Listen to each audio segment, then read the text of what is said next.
B1A118163. Saya dari Fakultas Kesehatan Masyarakat Universitas Halu Oleo.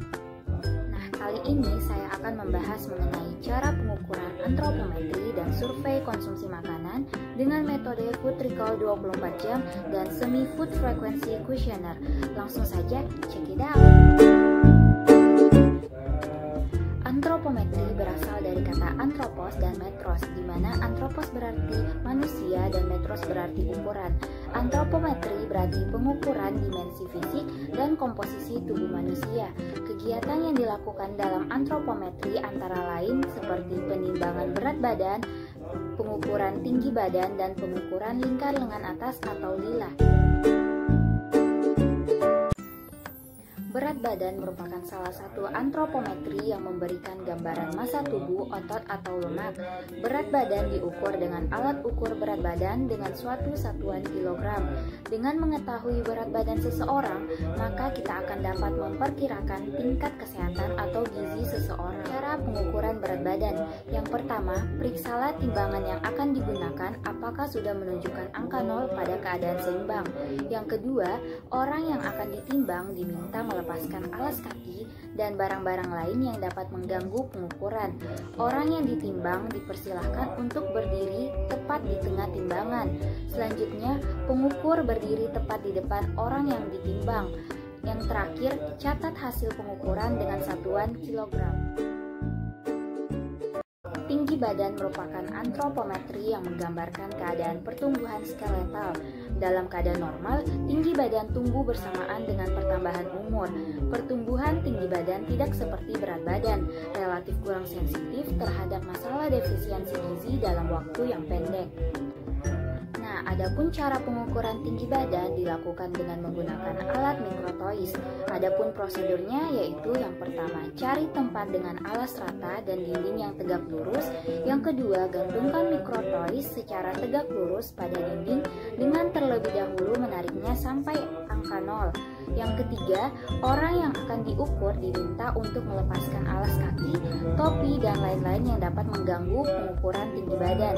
Yang keempat, orang yang akan diukur diminta berdiri tegak dengan mata memandang lurus ke depan, bahu lurus, punggung dan pantat menempel ke dinding, kaki rapat dan tumit menempel di dinding. Yang kelima, mikrotois ditarik ke bawah sampai tepat di puncak kepala.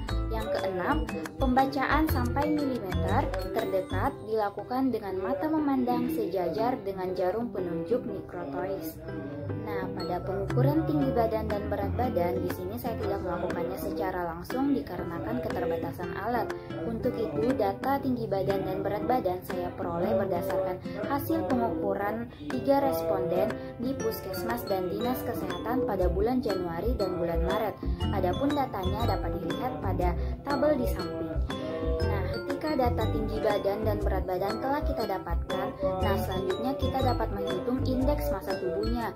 Adapun indeks massa tubuh sendiri adalah indeks sederhana dari berat badan terhadap tinggi badan yang digunakan untuk mengklasifikasikan kelebihan berat badan dan obesitas pada orang dewasa. IMT didefinisikan sebagai berat badan seseorang dalam kilogram dibagi dengan kuadrat tinggi badan dalam meter. Berikut adalah contoh perhitungan indeks massa tubuh terhadap 3 responden.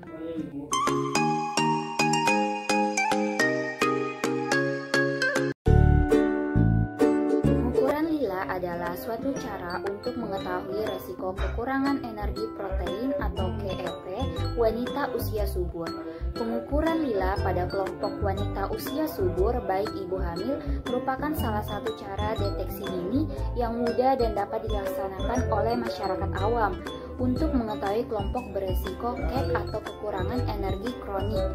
Kekurangan energi kronik merupakan keadaan di mana ibu penderita kekurangan makanan yang berlangsung menahun atau kronis yang mengakibatkan timbulnya gangguan kesehatan pada ibu. Nah, pada pengukuran lila yang saya lakukan di sini saya menggunakan meteran kain dikarenakan tidak memiliki pita lila. Nah, untuk cara pengukurannya dapat dilihat pada video berikut. Cara pengukuran lila. Pertama, pengukur berada pada bagian kiri orang yang akan diukur. Kedua, pengukuran dilakukan pada lengan kiri atau pada lengan yang tidak sering digunakan untuk beraktivitas.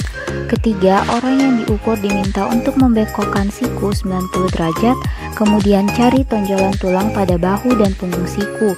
Ukur jarak kedua ujung tulang tersebut dan beri tanda pada pertengahan kedua tonjolan tulang tersebut.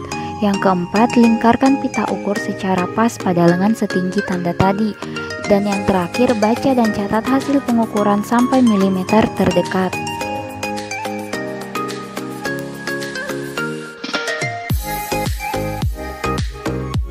Metode food recall 24 jam dilakukan dengan mencatat jenis dan jumlah makanan yang dikonsumsi oleh seseorang pada periode 24 jam yang lalu. Dengan food recall 24 jam, yaitu data yang diperoleh cenderung bersifat kualitatif. Oleh karena itu, untuk mendapatkan data kuantitatif, maka jumlah konsumsi makanan individu ditanyakan secara teliti dengan menggunakan alat ukur rumah tangga seperti sendok, piring, gelas, dan lain sebagainya, atau ukuran lainnya yang biasa digunakan sehari-hari. Apabila pengukuran hanya dilakukan satu kali, yakni 1 kali 24 jam, maka data yang diperoleh kurang representatif untuk menggambarkan kebiasaan makan individu. Oleh karena itu, recall 24 jam sebaiknya dilakukan berulang-ulang dan harinya tidak berturut-turut. Adapun prosedur survei konsumsi makanan dengan metode food recall 24 jam diawali dengan kita menanyakan kepada responden apakah mereka bersedia untuk diwawancarai atau tidak. Yang kedua, ketika mereka bersedia, kita langsung akan menanyakan mulai dari nama kemudian umur. Setelah itu, petugas atau pewawancara menanyakan kembali dan mencatat semua makanan dan minuman yang dikonsumsi responden dalam ukuran rumah tangga, mulai dari makan pagi, makan siang, makan malam, serta selingan. Nah, berhubung sedang dalam bulan puasa, jadi untuk makan pagi diganti dengan makan sahur dan untuk selingan sore diganti dengan saat berbuka. Nah, setelah didapatkan data makanan yang dikonsumsi, kemudian kita melakukan analisis bahan makanan ke dalam zat gizi dengan menggunakan daftar komposisi bahan makanan. Setelah itu, kita membandingkan dengan daftar kecukupan gizi yang dianjurkan atau angka kecukupan gizi. Adapun contoh dari wawancara food recall 24 jam dapat dilihat pada video berikut. Untuk pagi tadi apa yang kita konsumsi? Untuk sahurnya kita apa yang kita konsumsi? Nasi 3 centol, ikan goreng 1 panggal. 1 panggal bagian apa? Bagian ekor. Kalau untuk makanan selingannya kayak kita konsumsi kue-kue enggak ada? Tidak ada. Kalau untuk berbukanya apa yang kita konsumsi? Kalau untuk pas Hari malam? Iya, yang bukan yang hari ini. Hari kolak labu. Kolak labu 1 mangkok. 1 mangkok. Terus apa lagi selain itu yang kita konsumsi? Bakwan. Bakwan juga berapa? 1 buah. 1 buah. Kalau untuk buah mungkin ada yang kita konsumsi. Pisang 1 buah. Pisang 1 buah. Selanjutnya untuk makan malamnya kita yang makan nasi gitu. Kita makan hari. Ini sementara yang bubur di Manado. Bubur Manado kita konsumsi. Berapa mangkok itu? 1 mangkok. 1 mangkok. Apa-apa campurannya itu di dalamnya bubur Manado? Beras, labu, jagung, kacang panjang, daun kelor, daun kedi. Ada selain dari bubur Manado yang kita konsumsi kayak kue lagi untuk selingannya kita. Apa tadi itu? Tahu beras, tahu rebus. Oh, tahu rebus. Oh, lagi itu makan malam juga di? Ya, makan malam. Untuk selingan tidak ada. Kayak kue-kue begitu kita konsumsi habis setelah makan malam. Kolak labu itu. Oh, yang berbuka juga tadi. Tapi kita konsumsi setelah kita makan atau tidak? Setelah makan malam kita konsumsi lagi atau tidak? Belum. Oh, tidak ada. Yang pertama itu untuk sahurnya kita apa yang kita konsumsi? Nasi 2 centol, ikan goreng 2 centong dan ikan goreng sepanggal ekornya. Oh, bagian ekor di? Bagian ekor. Selain itu ada lagi yang kita konsumsi atau? Selingannya? Tidak, untuk kayak untuk di sahur apa saja yang kita konsumsi? Itu saja. Oh, cuma itu jadi? Iya, selingan tidak ada, siang. Untuk berbuka apa yang kita konsumsi? Kalau untuk berbukanya? Pisang 2 buah. Oh, 2 buah. Pisang apa yang kita konsumsi? Pisang Ambon. Oh, pisang Ambon. Terus selain itu apa lagi? Belang kote Berapa kita konsumsi? 3 buah. Berikut adalah hasil analisis kandungan energi, protein, lemak, dan karbohidrat dengan menggunakan aplikasi NutriSurvey. Untuk mendapatkan perbandingan antara hari ke-1 dan hari ke-2, maka untuk jumlah energi dibagi 2, jumlah protein dibagi 4, jumlah lemak dibagi 9, dan jumlah karbohidrat dibagi 4. Selanjutnya, survei konsumsi makanan yang kedua, yakni dengan metode Semi-Food Frequency Questionnaire, di mana metode frekuensi makanan adalah untuk memperoleh data tentang frekuensi konsumsi sejumlah bahan makanan atau makanan jadi selama periode tertentu seperti hari, minggu, bulan, bahkan tahun. Selain itu, dengan metode frekuensi makanan dapat memperoleh gambaran pola konsumsi bahan makanan secara kualitatif. Tetapi karena periode pengamatannya lebih lama dan dapat membedakan individu berdasarkan ranking tingkat konsumsi zat gizi, maka cara ini paling sering digunakan dalam penelitian epidemiologi gizi.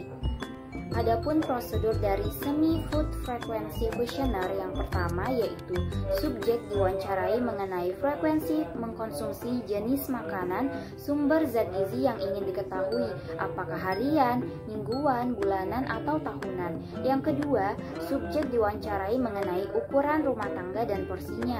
Untuk memudahkan subjek menjawab, pewawancara menggunakan alat bantu foto ukuran bahan makanan. Yang ketiga, mengestimasi ukuran porsi yang dikonsumsi subjek ke dalam ukuran berat atau gram. Yang keempat, mengkonversi semua frekuensi daftar bahan makanan untuk per hari.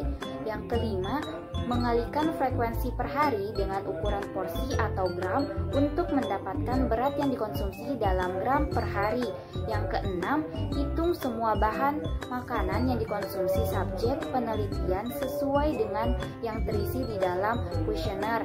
Yang ketujuh, setelah semua bahan makanan diketahui berat yang dikonsumsi dalam gram per hari, maka semua berat item dijumlahkan sehingga diperoleh total asupan zat gizi dari subjek.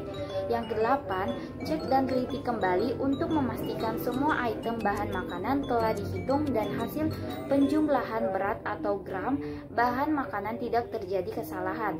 Adapun contoh dari wawancara Semi-Food Frequency Questionnaire dapat dilihat pada video berikut. Makanan pokok, kalau nasi untuk hari ini kita konsumsi? Alhamdulillah ya. Itu berapa sendok atau berapa centong? 1 sendok nasi. Baik. Kalau untuk Indomie, untuk hari ini kita konsumsi? Belum. Ya. Alhamdulillah belum. Kalau dalam minggu ini berapa kali kira-kira? Oh, belum juga ini. Kalau dalam bulan ini Nah, berapa kali? Itu sebungkus atau ya bungkus. selanjutnya bihun untuk hari ini kita konsumsi bihun atau dalam minggu ini atau dalam bulan ini? Ada. Dalam bulan atau Ya dalam minggu. sekitar 1, 2 atau 3 kali? Setengah sendok kayaknya karena itu kan di dalam belang poket. Campuran saja tuh. Berarti itu 1 kali dalam minggu ini atau 2 kali atau 3 kali kita konsumsi? 1 kali. Iya. 1 kali. Kalau singkong dengan ubi untuk hari ini Belum. belum. Kalau dalam minggu ini kita konsumsi? Belum juga. Dalam bulan ini Tidak. tidak pernah di. Baik, selanjutnya mengenai lauk hewani. Kalau ayam untuk hari ini kita konsumsi? Tidak juga. Kalau dalam minggu ini? Tidak juga. Dalam bulan ini tidak. Tidak.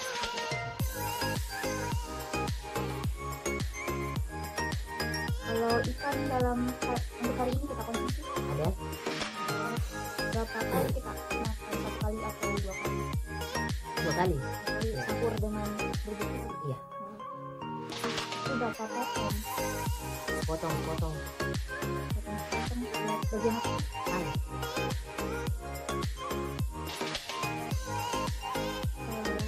Selanjutnya telur yang kita konsumsi hari ini atau tidak juga. untuk minggu ini kita konsumsi Iya ada. berapa kali? 1, 2 atau 3 sampai 6 kali? Satu saja. Satu kali? Ya. Berapa, satu telur atau bagaimana? Satu butir Satu. digoreng, baru sepotongnya saya makan. Berarti setengah, Di? Iya. Setengah potong. Kalau hari ini kita konsumsi bakso? Tidak juga. Juga. Dalam minggu ini? Tidak. Atau dalam bulan ini pernah konsumsi? Tidak. Selanjutnya mengenai lauk nabati. Kalau hari ini kita konsumsi tahu atau tempe? Belum. Kalau dalam minggu ini kita pernah konsumsi tahu atau tempe? Iya, iya. Tahu atau tempe? Tahu. Itu berapa kali biasa dalam minggu ini? Berapa kali? Baru satu. Baru satu kali? Iya. Itu jumlahnya kira-kira berapa? Berapa bulan? Satu buah saja. Satu kotak. Kalau tempe kita nggak konsumsi untuk minggu ini? Tidak. Kalau untuk dalam bulan ini? Bulan ini belum. Belum juga. Kalau kacang tanah dengan kacang hijau untuk hari ini kita konsumsi? Tidak. Tidak. Kalau untuk dalam minggu ini? Belum ada. Dalam bulan ini? Selanjutnya untuk sayurnya, hari ini kita konsumsi bayam atau kangkung? Kacang panjang saya konsumsi.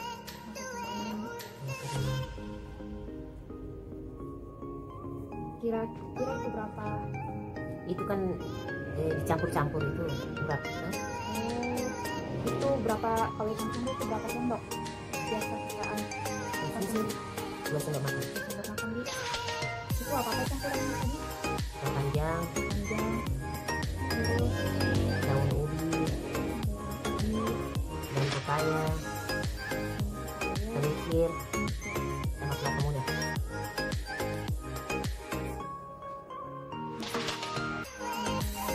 selanjutnya mengenai buah yang kita konsumsi. Kalau hari ini apa yang kita konsumsi buah? Pisang saja. Itu berapa buah biasa dalam sehari kita konsumsi? Biasa berapa buah kita konsumsi? Biasa 1 biji. 1 biji? Ya.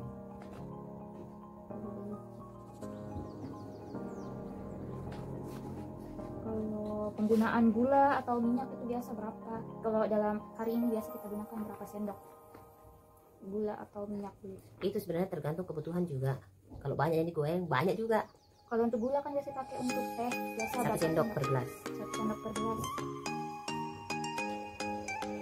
Kalau minyak Setelah melakukan wawancara dengan responden, maka daftar bahan makanan yang telah kita peroleh akan kita beri nilai di mana untuk makanan yang dikonsumsi lebih dari 1 kali dalam sehari mendapatkan nilai 50, makanan yang dikonsumsi 1 kali dalam sehari mendapatkan nilai 25, makanan yang dikonsumsi 3-6 kali seminggu diberi nilai 15, makanan yang dikonsumsi 1-2 kali dalam seminggu diberi nilai 10, makanan yang dikonsumsi 1 kali atau kurang dalam sebulan diberi nilai 5, dan yang tidak pernah dikonsumsi diberi nilai 0. Setelah diberi nilai dan dijumlah, maka hasil dari jumlah tersebut akan dibagi dengan rata-rata jumlah responden. Kemudian rata-rata jumlah responden dibagi lagi dengan jumlah makanan yang ada pada daftar bahan makanan di kuesioner. Setelah dilakukan penilaian pada daftar bahan makanan tadi, maka selanjutnya daftar makanan dimasukkan ke dalam aplikasi NutriSurvey untuk dihitung kandungan karbohidrat, protein, lemak, dan energinya. Lalu dilakukan hitungan perbandingan seperti pada Food Recall 24 jam.